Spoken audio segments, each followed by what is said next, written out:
뉴스 속 경제 이슈를 심층 분석하고 최신 고용 동향을 살피는 고용브리핑 365 시간입니다. 오늘도 김종배 기자와 함께합니다. 안녕하세요. 네, 안녕하세요. 스마트폰으로 배달 음식을 시키거나 대리운전을 부르고 또는 청소 서비스를 이용해 본 경험이 여러분 모두 한 번쯤은 있으실 겁니다. 그런데 생각해 보신 적 있나요? 스마트폰으로 만난 배달원, 대리기사, 청소 도우미가 과연 어디에 소속되어 있고 어떤 대우를 받는지 말이죠. 오늘 이슈픽에서 이것을 함께 살펴보고자 합니다. 네, 저도 배달 음식이나 대리운전 서비스 자주 이용했는데 생각해보니 한 번도 곰곰이 궁금해한 적이 없었던 것 같아요. 당연히 제가 이용하는 서비스 플랫폼에 소속돼 있는 직원이라고 생각하면서 서비스를 이용했던 것 같은데요. 네, 아마 많은 분들이 비슷한 생각을 하셨을 건데요. 그렇다면 먼저 질문을 하나 드려보겠습니다. 플랫폼 노동자라는 말을 아십니까? 플랫폼 노동자는 요새 유행하고 있는 배달의 민족, 요기요 같은 그러한 음식 배달 플랫폼을 예를 들 수 있는데 이런 곳에서 일을 얻고 그러니까 배달을 통해서 수입을 버는 사람들을 이제 이야기합니다. 최근 IT 기술이 발달하면서 전통적인 작업장에서 묶여서 일을 한다는 통념을 벗어나서 애플리케이션 플랫폼 안에서 자신이 직접 일을 구하는 경우가 늘어나고 있다고 하는데요. 이 때문에 플랫폼 노동자라는 직업이 탄생을 했습니다. 모바일 서비스를 활용해서 일감을 찾기 때문에 디지털 부둣가 노동자나 클릭 노동자라는 말도 나오고 있다고 하는데요. 플랫폼 노동자는 단순히 하나의 일자리에만 매달리는 것이 아니라 시 공간에서 좀 더 자유로워진 상태에서 일을 할 수 있다. 그렇게 표현할 수도 있을 것 같은데요. 또 소비자 역시 자신이 원하는 시간과 장소에서 원하는 서비스를 받을 수 있다는 이점 때문에 이 같은 플랫폼 서비스 시장 규모도 점차 확대되고 있다고 합니다. 네, 이렇게 일상에서 다양한 플랫폼 서비스를 경험을 하고 있는데 정작 플랫폼 서비스에서 노동이 더해진 개념은 생각해보지 못했던 것 같습니다. 그런데 아마 많은 사람들이 이 플랫폼 노동자라는 개념을 잘 모르시고 있을 것 같은데요. 그럴 것 같습니다. 오늘 제가 설명을 드렸죠. 그래서 실제로 서울시가 시민 1,000명을 대상으로 실시한 플랫폼 노동에 대한 서울시민 인식조사에 따르면 시민 10명 중 8명은 음식 배달 또 새벽 배송 등 모바일 애플리케이션을 통해서 서비스를 이용한 적이 있었지만 10명 중 1명을 제외하고 플랫폼 노동이라는 말을 들어본 적이 없거나 또 들어본 적은 있지만 잘 모르는 것으로 조사가 됐습니다. 그만큼 아직까지 많은 플랫폼 서비스 이용자들이 그 서비스를 제공하는 플랫폼 노동자들에 대해서는 잘 모르거나 별로 관심이 없다. 그렇게 이야기할 수 있습니다. 네, 그렇다면 이 플랫폼 노동자들은 법적으로 노동자로 인정이 되고는 있는 건가요? 네, 좀 애매한데요. 플랫폼을 통해서 이제 서비스를 제공하는 배달원, 대리기사, 청소나 가사도우미 등이 법적으로 근로자의 충분한 그런 권리를 인정받지 못하고 있습니다. 이에 대한 이제 근본적인 이유가 사용자가 없다는 건데요. 근로기준법 제2조를 살펴보면 직업의 종류와 관계없이 임금을 목적으로 사업이나 사업장에 근로를 제공하는 자를 근로자로 정의하고 있습니다. 그런데 이 사용자라는 대상의 주체가 명확하지 않고 플랫폼을 통해서 서비스를 제공하고 있으니까 근로자도 또 그렇다고 사업자도 아닌 애매한 위치, 중간자라고도 볼 수 있는데 이 때문에 플랫폼 노동자 중 일부는 특수고용 노동자라고 하는 그런 말로 분류가 되기도 합니다.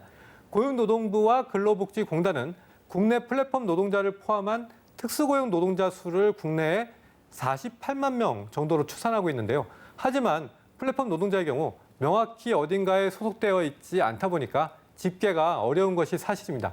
그래서 노동계는 국내 플랫폼 노동자를 포함한 특수고용 노동자의 수가 250만 명이 넘는다.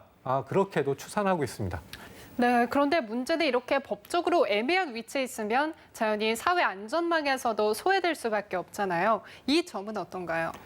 네, 얼마 전 민주노총의 서비스 연맹이 고용노동부에서 연구 용역을 받아서 음식 배달 대행과 퀵 서비스 또 대리운전 등 3가지 분야에 종사하는 이러한 플랫폼 노동자 673명의 노동 실태를 조사를 해봤습니다.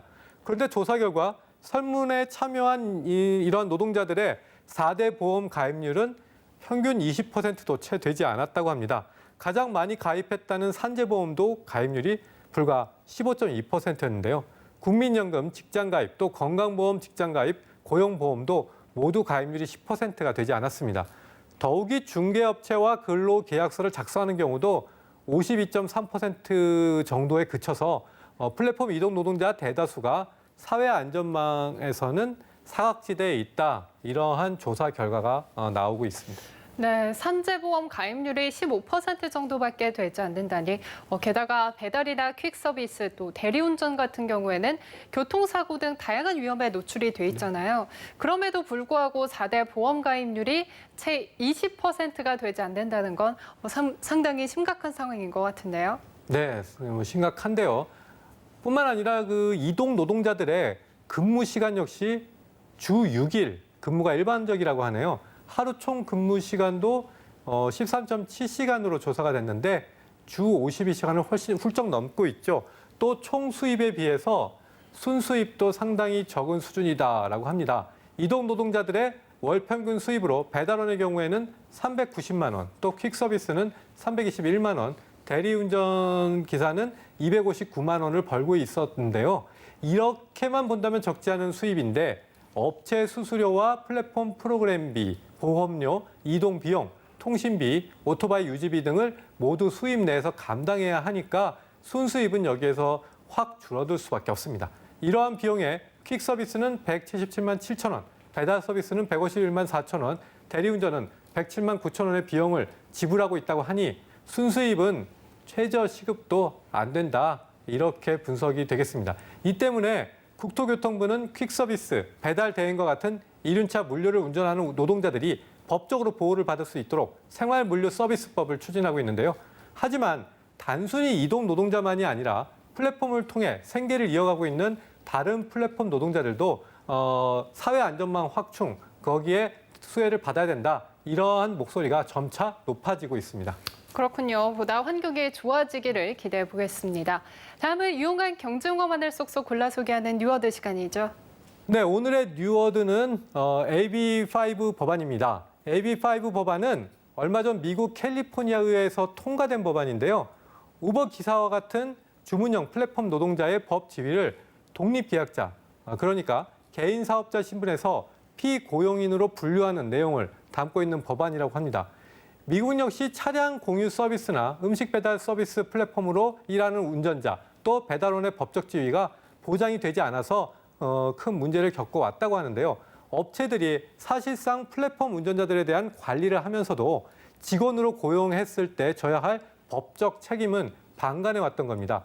특히 이들의 임금 자체가 턱없이 낮아서 이를 개선해야 한다는 목소리도 상당히 높았다고 합니다. 이에 지난 9월 캘리포니아 의회에서 우버, 리프트의 그 운전기사처럼 계약업자로 일하던 노동자들을 직원으로 처우하도록 하는 그러한 법안을 통과를 시킨 겁니다. 그렇다면 앞으로 캘리포니아에서는 이러한 주문형 플랫폼 노동자들의 처우 같은 경우는 어떻게 되는 건가요? 네, 내년 1월 1일부터 이 법안이 시행이 되면 주문형 플랫폼 노동자들은 최저임금은 물론 실업보험, 유급, 육아휴직, 초과 근무 수당과 같은 법적 보호를 받게 됩니다. 네, 이 AB5 법안이 중요한 이유는 현재 전 세계적으로 늘어나고 있는 플랫폼 노동자들의 처우 개선에 여러 가지 중요한 영향을 끼칠 수 있다라고 하는 그러한 관점에서입니다. 이 때문에 저렴하고 또 빠르게 이용할 수 있는 플랫폼 서비스의 가격 체계와 질에 차질이 생길 수 있다라고 하는 비판도 일각에서 나오고 있지만 플랫폼 시장이 점차 확대되고 있는 만큼 여기에 속한 노동자들의 처우를 개선하는 것도 역시 필요하겠죠. 이 문제가 점점 개선이 돼야 되는 그런 상황으로 보여집니다. 네, 스마트폰만 있으면 무엇이든 주문하고 이용할 수 있는 세상입니다. 하지만 그 편리함 때문에 정작 그 안에서 일하고 있는 노동자들의 처우는 한 번도 생각해 볼 겨를이 없었죠. 기술이 발전하고 노동시장이 급변해도 내가 이용하는 서비스에 누군가의 땀과 또 고충이 들어있다는 사실은 달라지지 않습니다. 우리나라에서도 플랫폼 노동자에 대한 처우가 빠르게 개선될 수 있기를 희망하겠습니다. 오늘도 김종배 기자와 함께했습니다. 고맙습니다.